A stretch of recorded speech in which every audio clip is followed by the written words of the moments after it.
Hello guys, welcome to the session. In this session, we are going to talk about introduction to the cost accounting, and especially we are going to discuss basic definitions, and for sure these definitions will help us to understand the different costing methods which we will discuss in the future. So but let's understand first the basic terminologies, basic definitions, because these definitions are really important to understand the concept. Okay guys, so here we go. We are going to start first. What is the difference between financial accounting and management accounting? Guys, so we are going to start first. What is the purpose of financial accounting or the management accounting? Guys, the financial accounting aim is to provide information to outsiders. Outsider mean to say to the external parties. For example, if you are a listed company, so you will prepare the financial statements and you will publish these financial statements to the public. And as an investor, if for example I want to invest into the company's stock, so what I need to know the financial information about the companies or future prospects. To determine or to get the information about the future prospects, what I need financial information, and that financial information is provided under financial accounting. Okay guys, so primarily it is concerned with external parties. But on the other hand, the management accounting is provide information to internal parties, especially the management, for their decision making. For example, if you are, let's assume, the manager of the business, and maybe you want to see why your cost is more, or where you can cut the cost, or where you can improve the quality by having the same cost. For that you need information which will be provided under management accounting. So the main point here, management accounting is going to be used by internal parties. Then guys, we have a second difference which is called regulatory requirement. Guys, so you should remember financial accounting is mandatory by governing bodies. Like for example, if especially you are a listed companies, so as per the law you have to publish your financial statements which are mandatory. But on the other hand, management accounting is not mandatory by any statutory authority. This is the second difference. Then guys, we have a third difference, governing principles. Governing principle mean to say the financial statements are prepared based on either US GAAP or IFRS, or maybe each country might have their own accounting framework. But whenever you prepare the financial statements, you have to follow the guidelines which are provided by relevant accounting framework. But there is no standard basis for preparing management accounting statements. So there is no specifically requirements of specific standards like how to prepare the statements under management accounting. No, we don't have any requirement.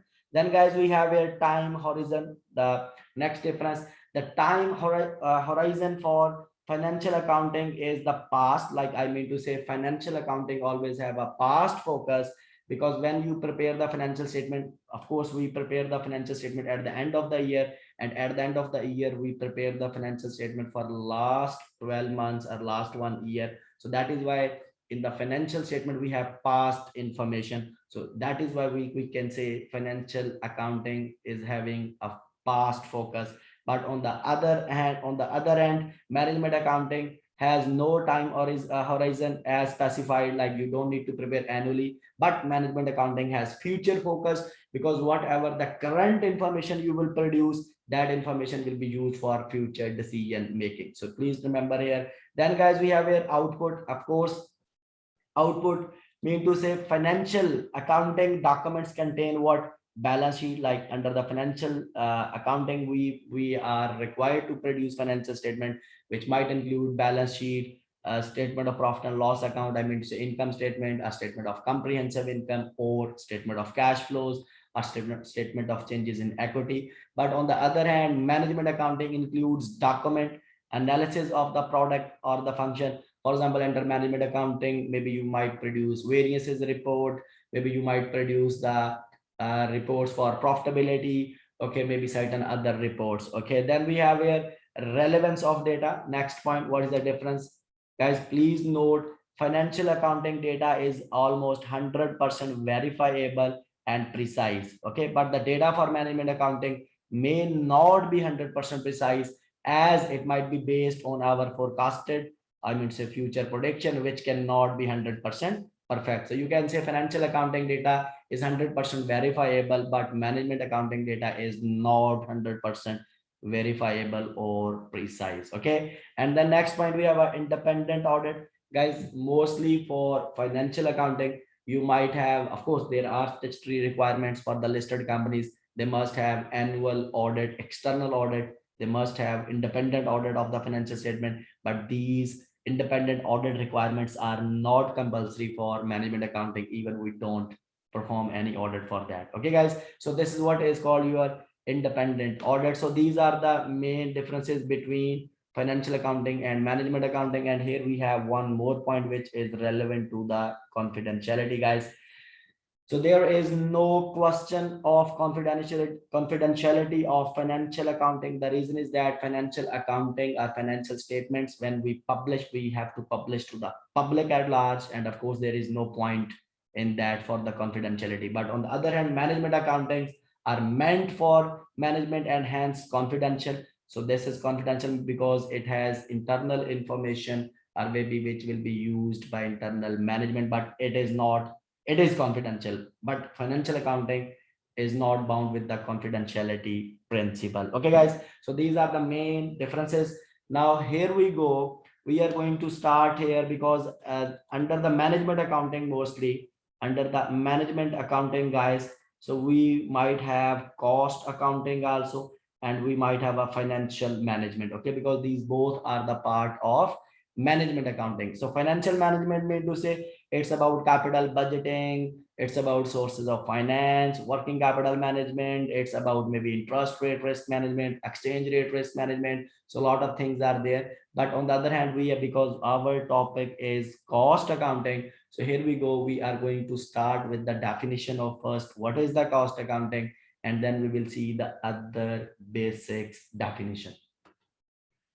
Please remember, guys, here we have here, what is the cost accounting? Actually, cost accounting is concerned with the following. Like under cost accounting, we have three, you can say, main rule. Number one is what, maybe under cost accounting, we will collect what cost data. For example, if you are a manufacturing company, maybe you will collect the cost information, cost data. Second is what, second purpose of the cost accounting is to apply the cost. Maybe you are going to calculate the cost, or you are going to apply those costs to the inventory or to the cost object, or maybe to the product or to the services. And third is what, here under cost accounting, maybe we are required to prepare certain statements.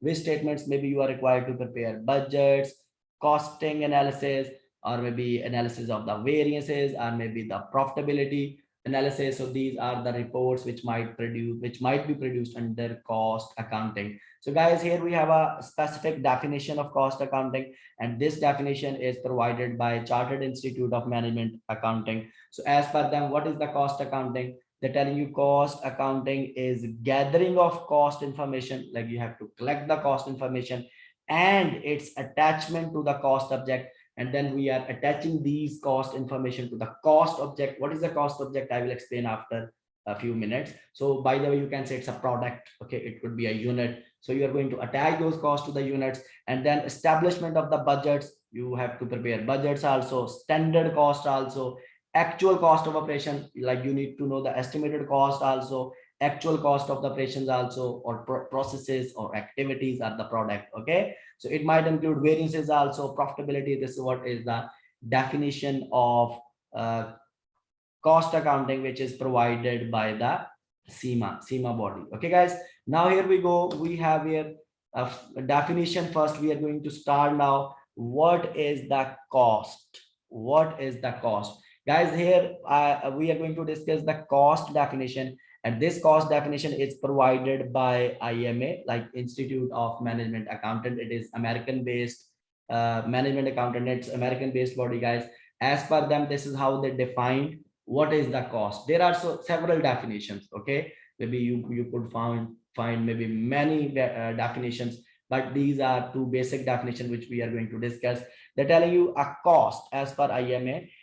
It is a measurement in monetary terms. Like you are going to something in monetary terms, let's say in dollars, of the amount of resources used for some purpose. This is the first side of the definition. Like, let me just explain this. For example, if you are manufacturing company, guys, maybe you are manufacturing chairs. Let's assume you are manufacturing chairs, and to make chair or to produce a chair, you need to incur cost of material, you need to incur maybe cost of labor, and maybe you need to incur the cost of overheads. I will explain this definition also, but just I'm giving you idea. For example, maybe you have used 10 kg of the material for one chair. So now, guys, if you want to know the cost of the chair, so what I need to do, I need to convert this quantity into monetary values. Like, if you are going to convert these resources are the factor of the production. If you are going to convert these resources in terms of money or in monetary terms, and this is what is called your cost. Okay. On the other side, we have another definition, or the sacrifice measured by the price paid are required to pay to acquire goods or services. Like, guys, when you, for example, when you buy the material, let's assume, of course you are going to pay the price for that. That price which you are going to pay, are required to be paid, is called your cost, because these are the sacrifice. Why it's a sacrifice? Because you are going to sacrifice the cash to get the material. Okay, so that is why mostly this part of the definition, like this, starting from here till here, this mostly we used under financial accounting, this definition for the cost. But under the management accounting, the first part of the definition mostly we used under management accounting. Okay, guys, so I hope it is clear what is the cost. Now, guys, here we are going to talk about, we are going to discuss here what is the purpose of costing. Okay, costing means, say, it is a process in which you are going to accumulate, or you are going to calculate the cost of any particular product or a cost object. Okay, so we are going to talk about purpose. Purpose means, say, why we need to know, or why we do the costing, guys. So first purpose is what? Value inventory. Guys, please remember this costing method, whatever we will study in the future, this might help, and it is actually, by the way, it's helping the financial accounting also, and it is useful for management accounting also, this costing. Okay, like, here we go, we are going to talk about what is the purpose of costing. Like, first point is what? Maybe we need cost to value the inventory, of course. For example, for the financial accounting purpose, so when you prepare your balance sheet, you have to record your closing or ending inventory as a current asset. And of course, we record our current assets or inventory at lower of cost or NRV. Okay, at lower of cost or NRV. So what is the cost of that inventory? Of course, we need to know to value the inventory. So that is why this is the first purpose. Second purpose is what? Record cost. This is the second purpose. The cost associated with a product need to be recorded in the income statement also. Like, guys, for example, when you produce the income statement, even under the financial accounting, still you need to know what are the production cost or whatever the cost you have incurred to make those products. So we need cost information. The third is what, guys? Pricing, price product. There's the third point.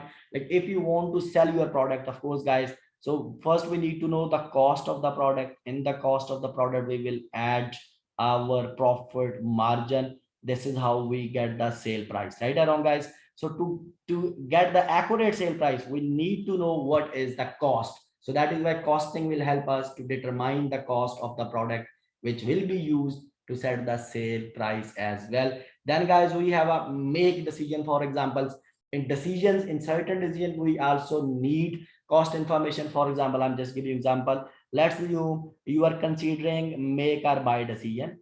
Make or buy decision. For example, maybe there is a one product which you can make in house, or maybe you can buy from outside. Which is the best option? Should we go for in-house manufacturing, or should we buy from it out? So, guys, of course, how you will decide? So you need to know which is the cost effective option, right? In which option you have a less cost. It means, again, costing information is required. Okay, guys, I hope these basic definitions are clear. Now let's have a look and let's understand other definition. Guys, here we have another definition, which is called cost object. What is the cost object? You can say cost object, it is anything to which cost can be attached. Okay, for example, guys, maybe wherever you are sitting, maybe you might have close to you, maybe you are sitting at the time, at this time, maybe you are sitting at the chairs. So chair is also a cost object because we can attach the cost to chair itself. For example, maybe you are watching TV. So there is a LCD. That LCD is also a cost object. LCD is also a cost object because to LCD, you can attach the cost. Cost object means anything to which we can allocate the cost. It could be a product also. Okay, it could be a processes also. It could be even employees also. It could be a department also, or it could be any production facility also. That is what is called cost object. In simple words, cost object is anything to which we can allocate the cost. That is called cost object. For example, maybe you are using marker or pen itself a cost object. Okay guys, then we have here cost driver. What is the cost driver, guys? Actually, to understand the concept of cost drivers, so you can say in simple words, cost drivers are some events, or you can say these are those factors, or these are some events that causes cost to occur. Like these are those factors actually which drives the cost of activity. For example, let me give you example. If you have a labor cost, this might be your cost, labor cost. Maybe you have ordering cost, I'm just assuming. Okay, now guys, what is the cost driver for the labor cost? Like which causes the cost to occur? Maybe it could be a labor hours, right? For example, if labor hours will work more hours, maybe labor cost will increase. If labor will work less hours, maybe labor cost will decrease. It means for the labor cost driver is the labor hours. For the ordering cost, maybe for the ordering cost, let me tell you, for the ordering cost, maybe the cost driver could be number of orders. Okay, number of orders. For example, if you will increase the number of orders, maybe your ordering cost will increase, or if you will decrease the number of orders, your ordering cost might be less. Okay guys, maybe for the setup cost, let's assume there is a setup machine setup cost. Okay, maybe you are paying certain salaries to the engineer. So for the setup cost, maybe cost driver could be number of setups.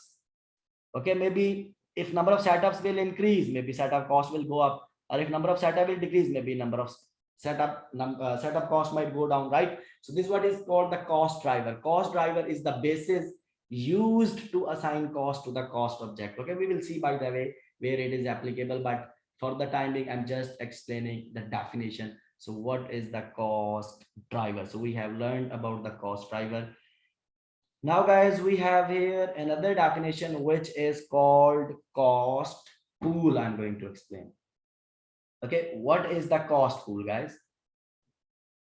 So as per definition, cost pool, you can say it is an account. You can say it is an account into which a variety of similar cost elements with a common cause, are accumulated. Okay, like for example, let me just give you example for the common cost. Let's assume guys here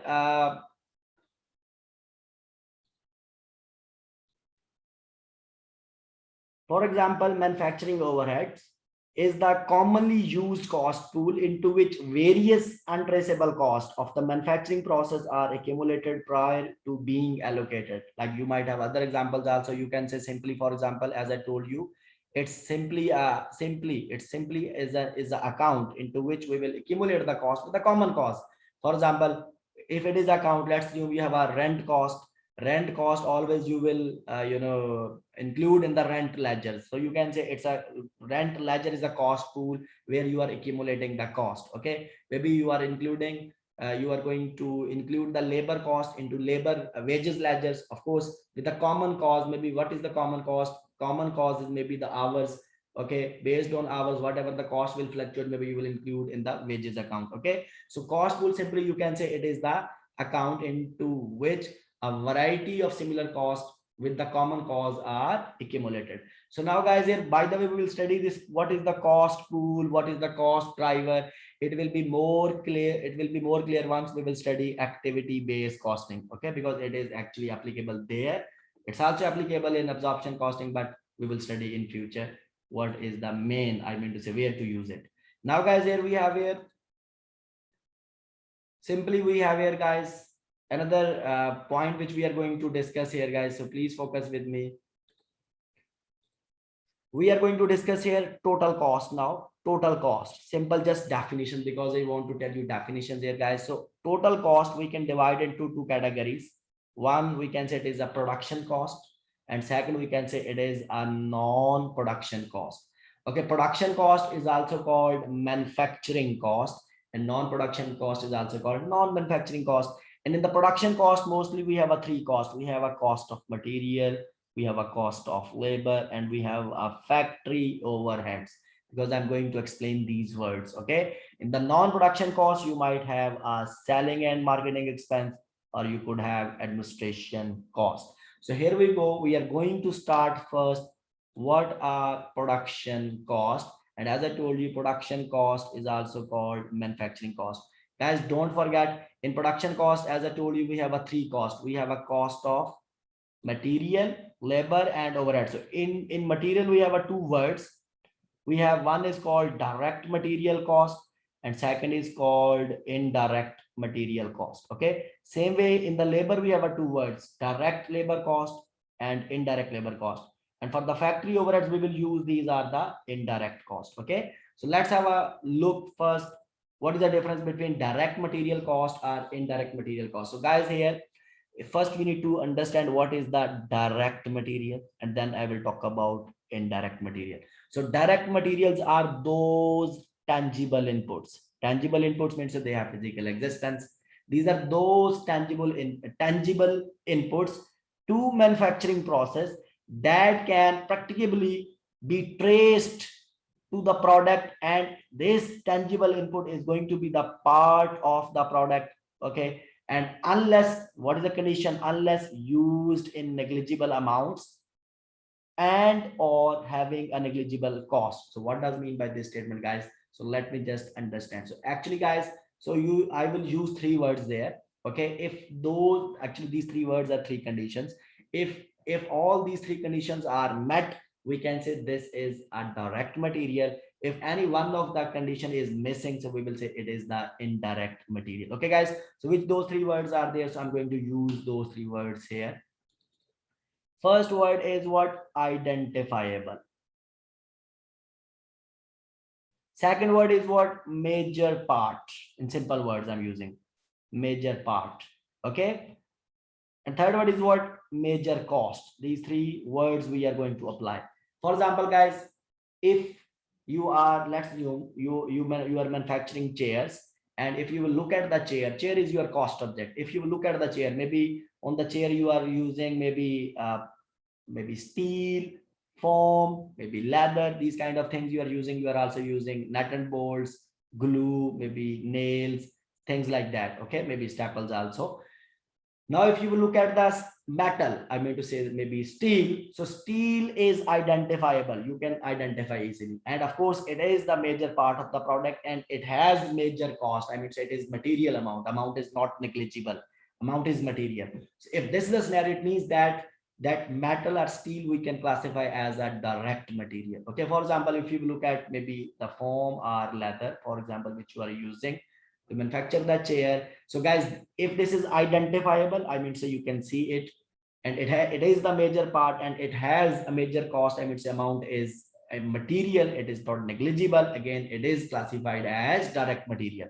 Now, if you will look at the chair again, you could have maybe nails, maybe glue. You know, we are also using glue to manufacture certain furniture related item. So glue, maybe glue first, it is not identifiable. It is not identifiable.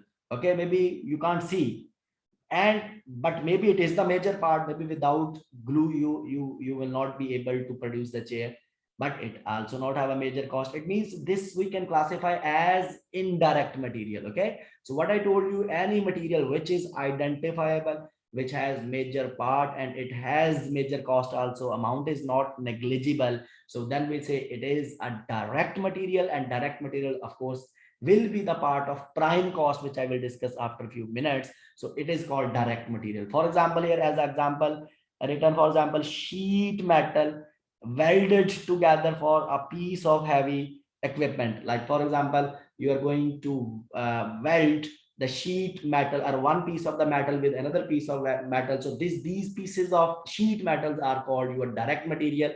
Why it's your direct material? Because it is identifiable, it is the major part, and it has the major cost also. Okay, guys. On the other side, as I told you, indirect material, if any one of the condition is missing there, still even these are tangible inputs, which is going to be the part of the product also, but it is, maybe it is not identifiable. Maybe indirect material, it is not the major part of the product. Maybe it is, the amount is, maybe amount is negligible. In that scenario, we will say it is indirect material. Like example is what? For example, the welding compound used to put together a piece of heavy equipment. So here the welding compound is might be your indirect material. Okay, guys, because maybe cost is minor. Even it is a major part, because maybe without welding compound, it was not possible to assemble both sheet metals. Okay, both metal sheets, but it is, maybe the cost is not major. So that is why it is treated as indirect material.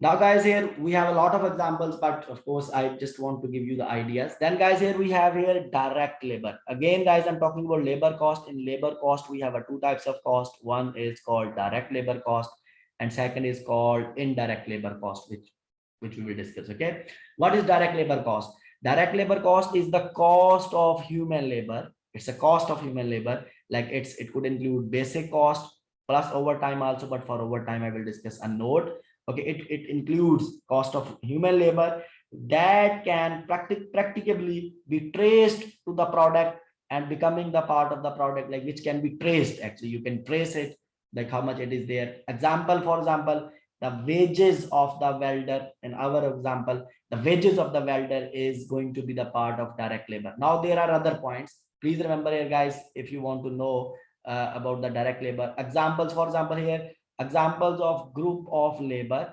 receiving payments as direct wages are as follow. Like for example, these points you should also check.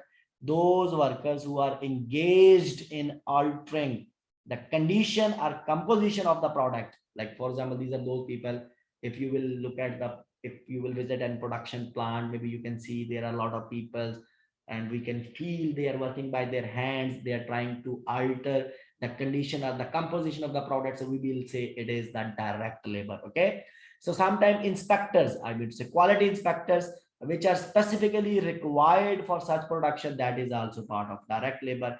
And it could include anyone else whose wages are specifically identified. I would say they are directly the part of the production, not indirectly. Directly they are like working by their hands. Okay, so that is called your direct labor. Now, guys, it means then we have here, what is the indirect labor? Indirect labor is the cost of human labor connected with the manufacturing process. Like again, it's a cost of human labor. These labor is also connected with the manufacturing process, but not directly. But these costs cannot practically be traced to the product. For example, wages of assembly line supervisor. Like if you will visit any production line, maybe there are maybe there are labor is there is a supervisors are there, foremen are there, maybe production managers are there. If you will look, you might have a janitorial staff also there. So these people like supervisors, foremen, or production manager,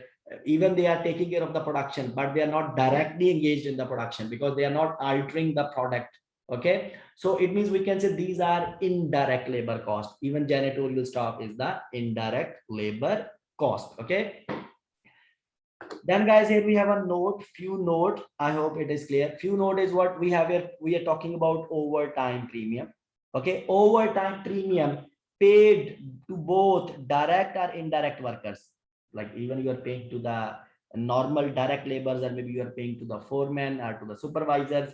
So is an indirect cost. We will say it is indirect cost, not direct cost. What is indirect or direct?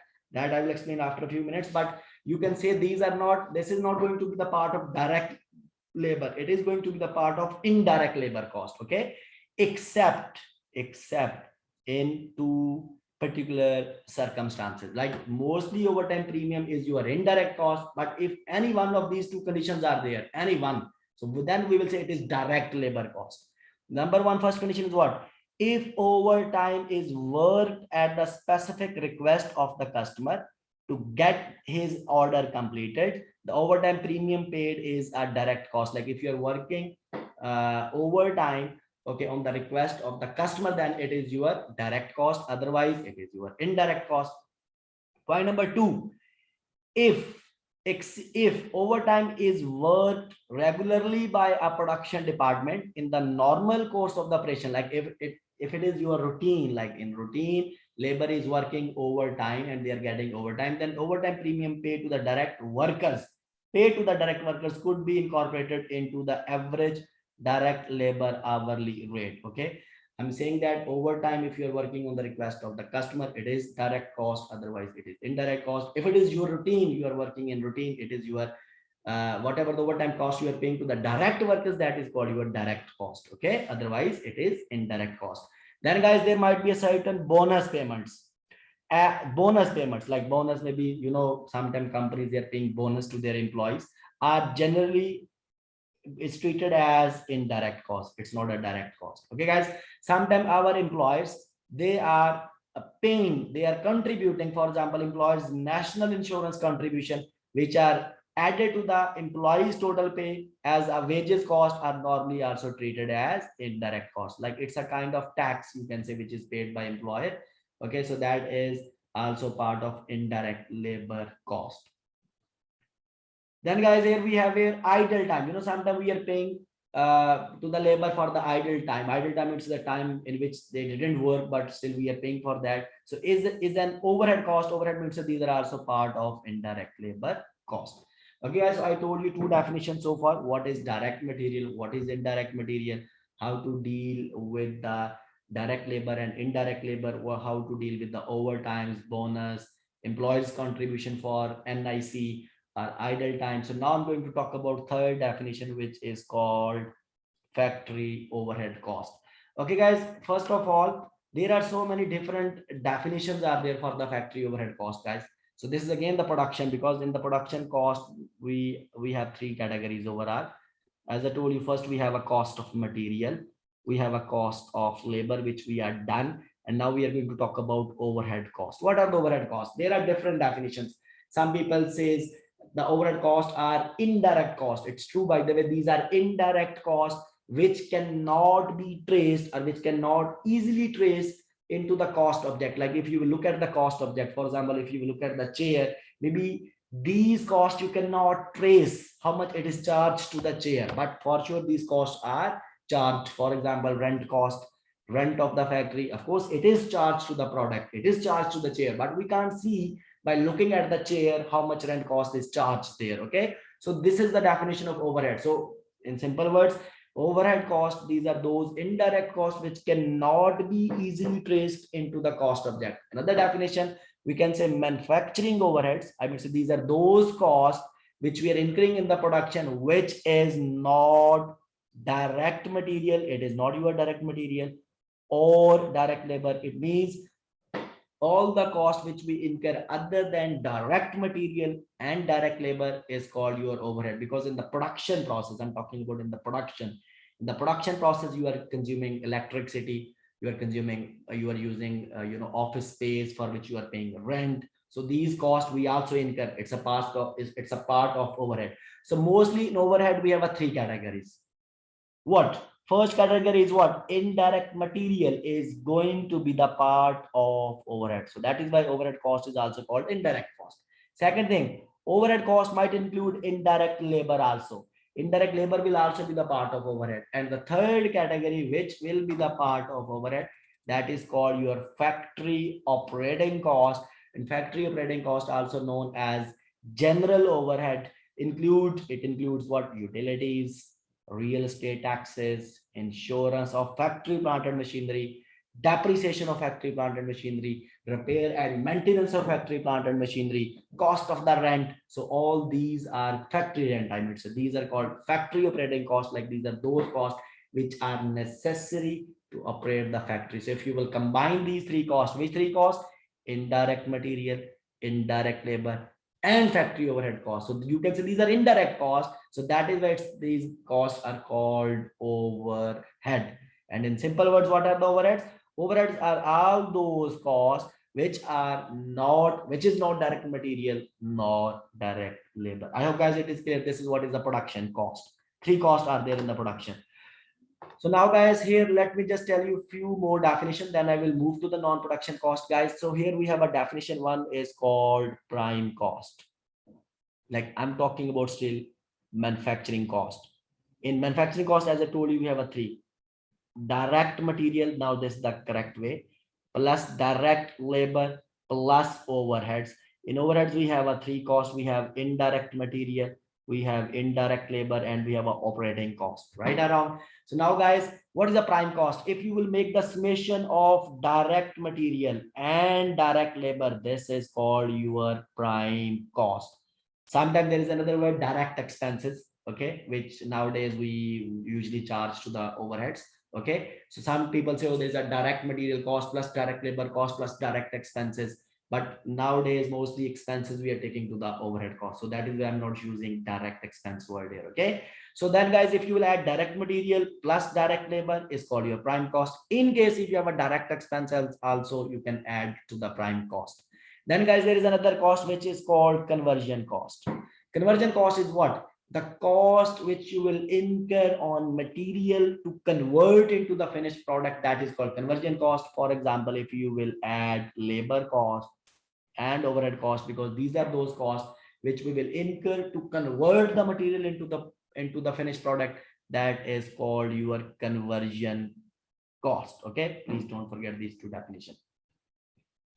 Then guys, we have here two more definitions. So we say, because I'm going to classify again those, because in the production cost we have a three costs. We have a direct material, we have a direct labor, and we have overhead cost. Okay guys, now here direct cost. What are the direct costs? By definition, direct costs are costs that can be associated with a particular cost object in an economical feasible way. Okay, for example, so let's understand here first, what does mean by economical feasible way. Economical feasible way mean to say guys, like when you want to track that cost, it is easy, it's easy to track. It's not like that, for example, if there is a glue which you have used in the chair and you want to track the glue, what is the cost of glue, maybe you will adjust, maybe you can say, maybe you will simple word what I can use here guys.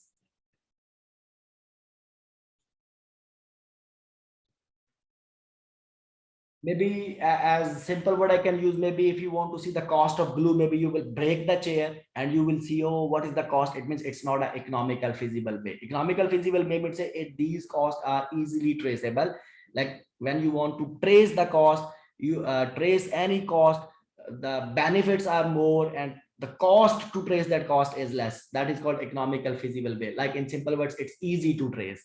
It's easy to identify, you can say. Okay guys, so these are called direct cost. In example, what are the direct costs? Direct cost might include what? Of course, as per name, it will include direct cost of direct material and cost of direct labor. Then guys, we have here indirect cost. Indirect costs are those costs which cannot be associated with a particular cost object. Like I can just give you example, for example, rent cost, because the rent cost maybe in that product, in that factory for which you are paying rent, maybe you are producing product A, product B, product C, maybe you are producing 10 types of different products, maybe product D also. So how much rent is indirect cost? Means the rent cost is indirect because it is not for specific one product, it is for all products. So that is why you can say indirect cost, rent is your indirect cost. You can say it is also common cost also. Okay, indirect costs are the cost which cannot be associated with a particular cost object in economical feasible way. So maybe the rent, if you are paying for the factory, in that factory you are not just producing the product, maybe you are handling the material also, maybe you are doing other functions, you are performing other functions as well, you are doing other activities as well. So it means rent cost is not only for that production, only for that product only, maybe for other activities also. So that is why this is called indirect cost. And what is the best example for indirect cost is the overheads, cost of overheads. So guys, now just let me take you back one more time because you should know where we are now. Guys, as I told you, in total cost, we have two types of cost. Which two types of cost we have here?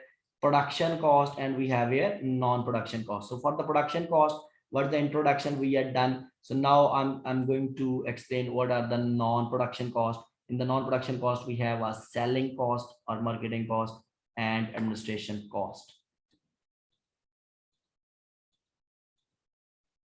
So here we go, guys.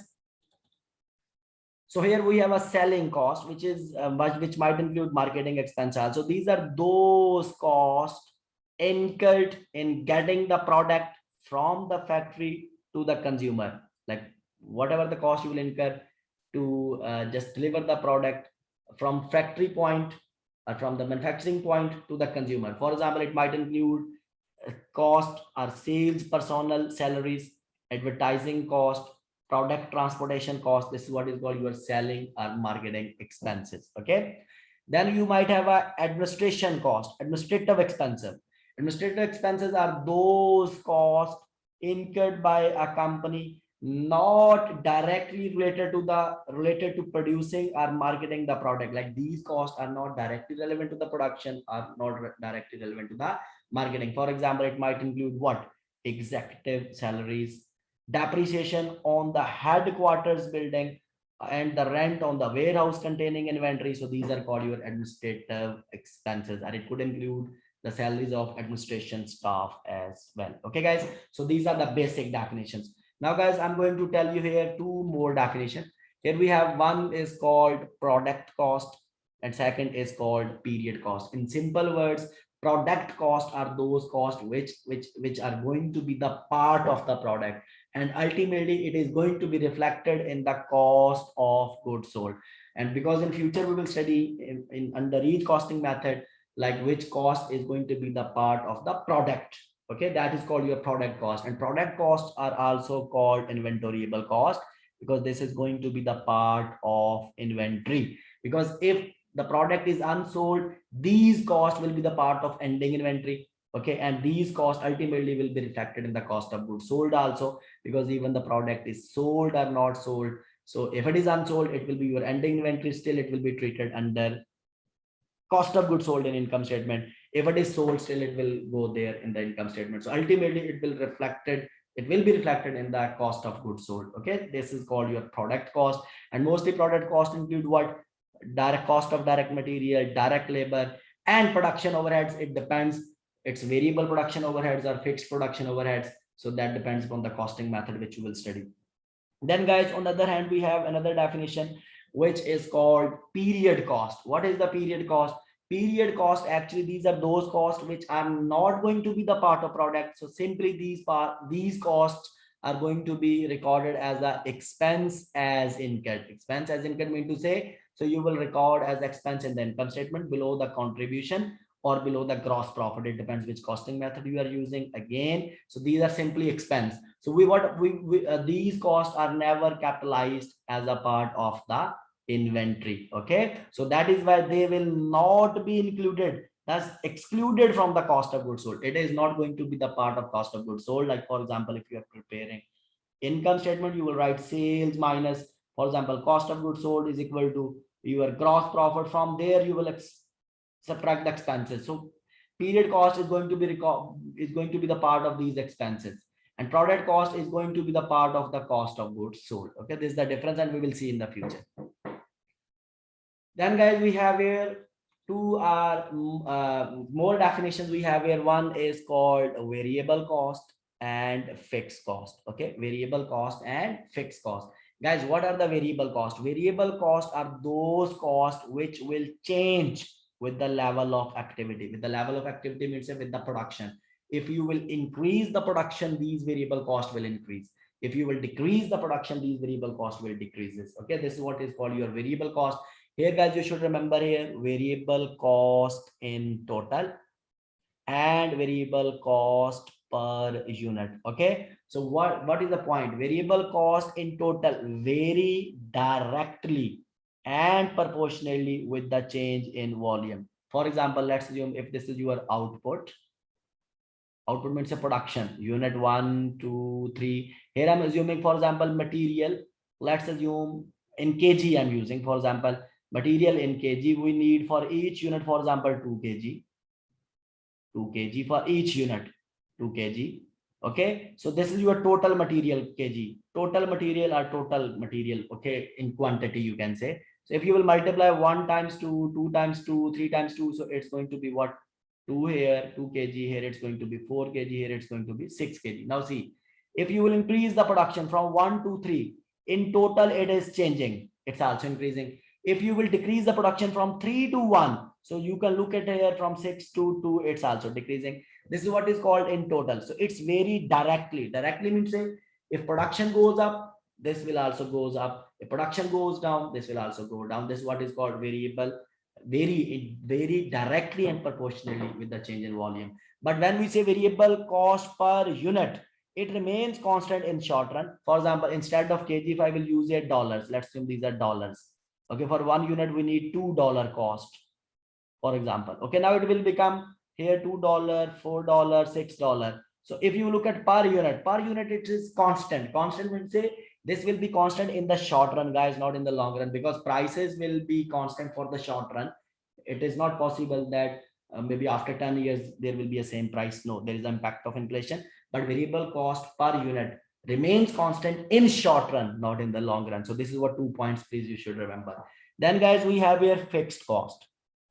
Fixed cost is what? This is the cost which remain constant regardless of the production. Like even if you will increase the production or decrease the production, even there is no production, so these costs are not going to be changed. That is called your fixed cost. Like best example is the cost of rent. Even there is 100 units of productions or 1000 units of the production or 100,000 units of production is there, so you will pay the same amount of rent. Okay, so even there is no production, still you have to pay the same amount of rent. Okay, so these costs will remain constant regardless of the production. Again, guys, you should remember it, fixed cost in total. Guys, fixed cost in total remains constant in short run. For example, as I told you here, guys, let's assume this is your cost of rent. Assume I'm assuming that this is your output here, output. Okay, 1 2 3, and here your cost of rent per month, for example, rent cost is $1,000. Okay, here I'm going to convert into per unit. For example, if you want to convert into per unit, take 1000 divided by number of units. Okay, so here of course per unit will be 1000. Here per unit 1000 divided by 2, it is going to be 500. Here 1000 divided by 3, it is going to be 300, and for example $34.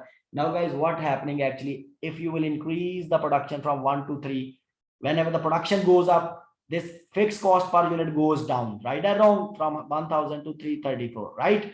When your production goes down, for example from 3 to 1, you are moving from 3 to 1, so your fixed cost goes up from 334 to 1000. So what I told you, fixed cost in total remain constant, but fixed cost per unit varies indirectly. Word is indirectly with the activity level.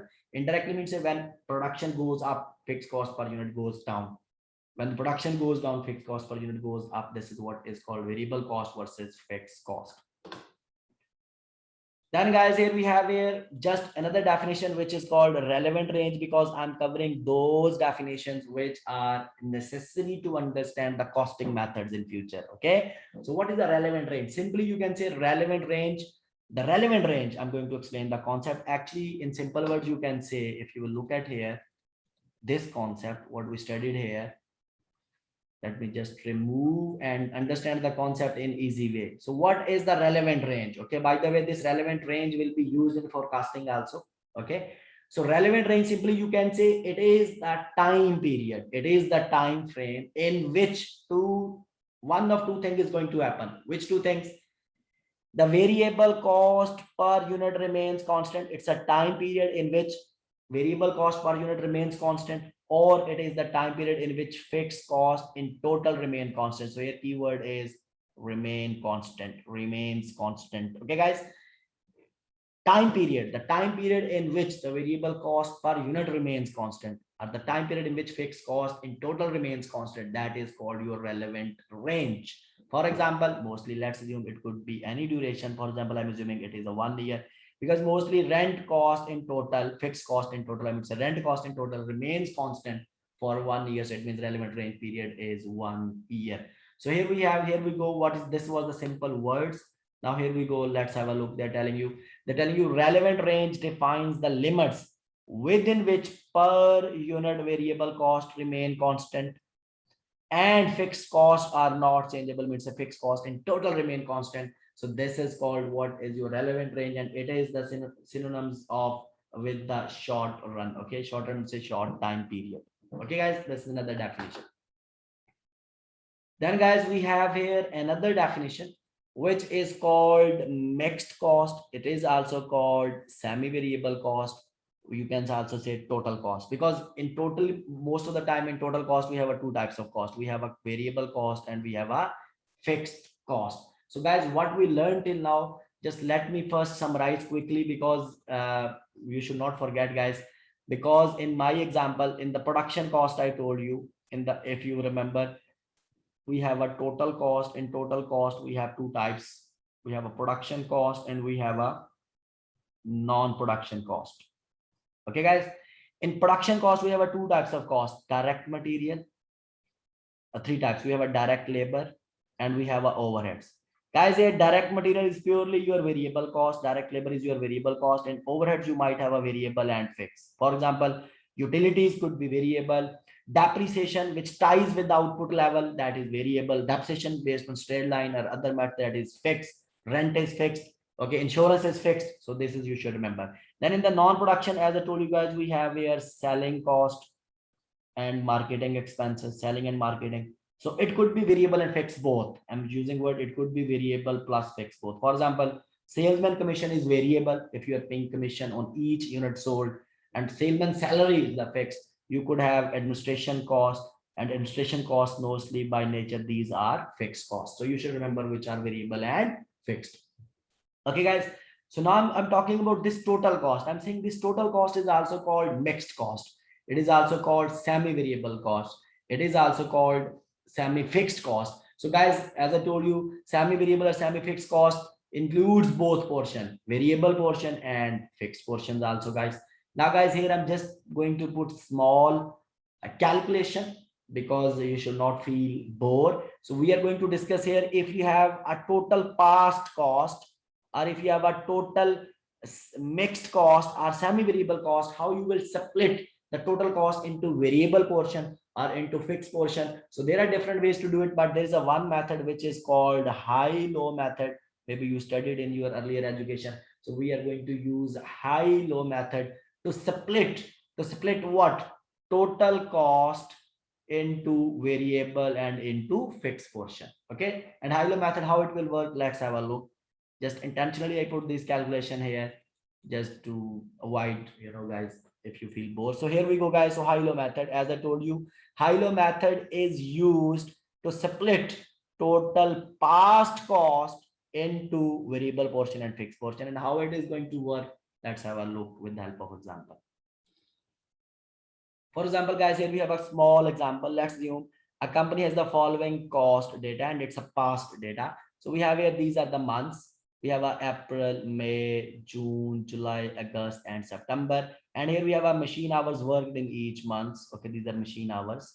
And here we have a maintenance cost. Maintenance cost, you can say it is total cost. Okay, and you can say this total cost includes both. It includes variable and fixed. So here what we are going to do small calculation just to understand.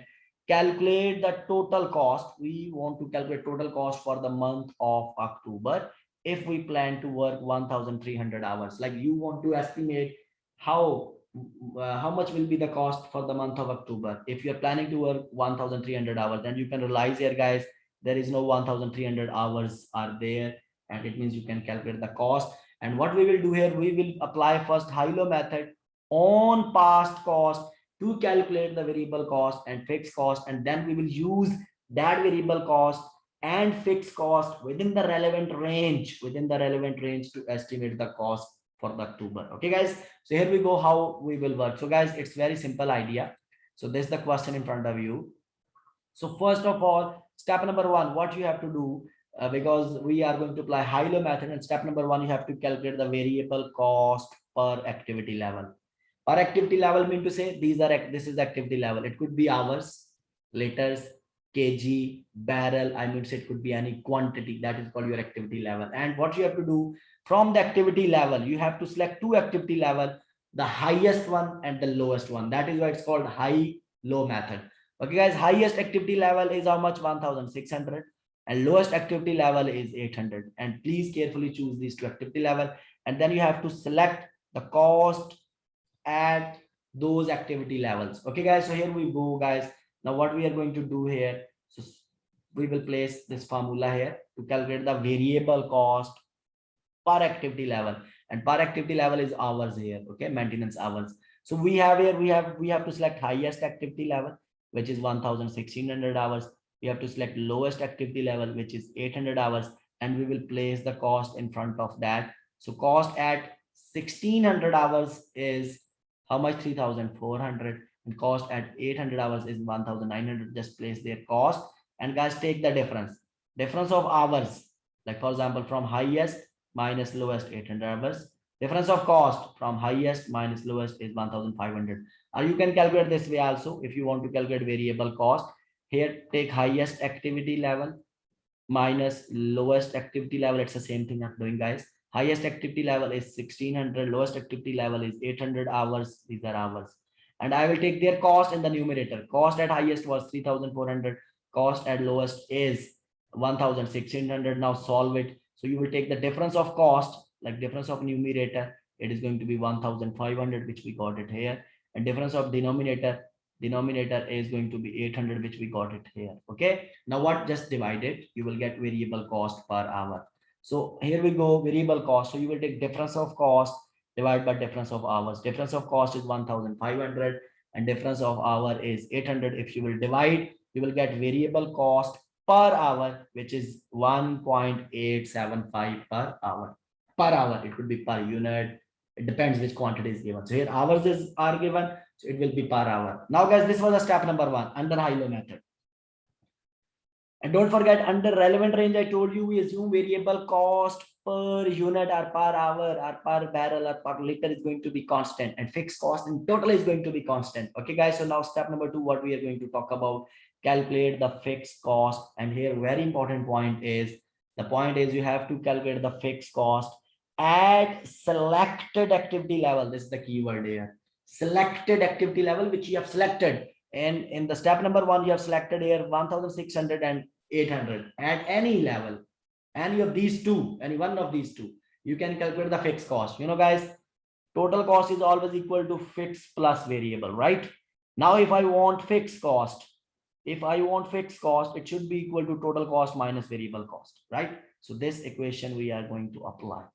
So we are going to write here fixed cost, which is equal to what? Total cost minus what? Variable cost. So guys, I'm going to try first at 1600 hours. So this is highest activity level, 1600 hours. Okay, 1600 hours. So what we are going to do, our total cost at 1600 hours is 3400. We will place it here. From there we will subtract, we will minus what? Variable cost. And now I need variable cost for 1600 hours. I will place 1600 hours, multiply with, this is the variable cost per hour. If I will multiply 1600 hours multiply by 1.875, you will get variable cost for 1600 hours. So from the total, if I will subtract variable cost, I will get fixed cost, which is 400. So you can also apply on 800 activity level also. The total cost at 800 activity level, if you will just look at here, at 800 total cost is 1900. Place this cost here, minus, you have to minus variable cost for 800 hours now. Okay, 800 hours multiply variable cost per hour is 1.875. So if you will multiply this portion, this is going to give you variable cost, and this variable cost should be subtracted from total. You will get fixed cost, which is 400. Now guys, please don't forget what was the requirement. Requirement was what? We want to calculate the cost for the month of October. If we plan to work how many hours? 1300 hours. And now guys, here I'm assuming relevant range assumption, because as per relevant range assumption, as I told you, we assume our fixed cost in total and variable cost per unit will remain constant in the short run. If this is the scenario, so we can estimate the cost for 1300 hours. So how you will do it? So I want to calculate now total cost, which is equal to fixed and variable. Fixed cost is $400, which we can get from step number 2, plus variable cost now I need for 1300 hours. And variable cost per hour we have calculated in step number 1 by using high-low method, which was 1.875 times 1300 hours. This will give you variable cost for 1300 hours plus fixed cost, which will remain unchanged with the level of activity. This will give you total cost. So this will be your answer. Okay, guys.